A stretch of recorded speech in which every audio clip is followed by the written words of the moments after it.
Hello बच्चों, हमारा question है असर्शन रीजन का।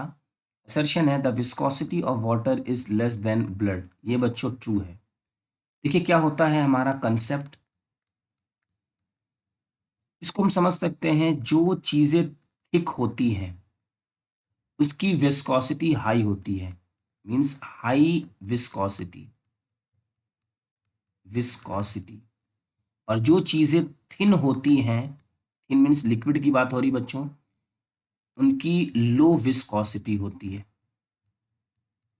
तो हम यहां से इजीली कंपेयर कर सकते हैं ब्लड और वाटर को।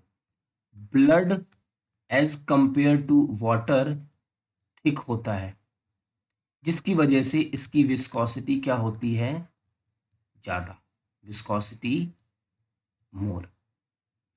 दूसरा बच्चों की by increasing the temperature, by increasing the temperature, increasing the temperature, temperature के इंक्रीज करने पे विस्कोसिटी डिक्रीज होती है।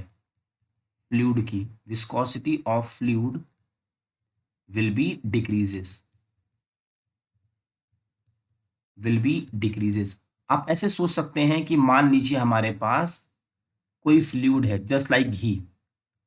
अगर हमने घी को बच्चों हीट किया तो वो लिक्विड में कन्वर्ट हो जाता है, मींस वो हमारा थिन हो जाता है। हम ऐसा सोच सकते हैं कि by increasing the temperature, temperature के बढ़ाने से किसी की विस्कोसिटी कम हो जाती है, मतलब वो थिक से थिन हो जाता है। उसको हम ऐसे भी सोच सकते हैं कि टेम्परेचर के इंक्रीज करने से मॉलिक्यूल की बॉन्डिंग वीक होती है, जिसकी वजह से वो विस्कोसिटी कम हो जाती है।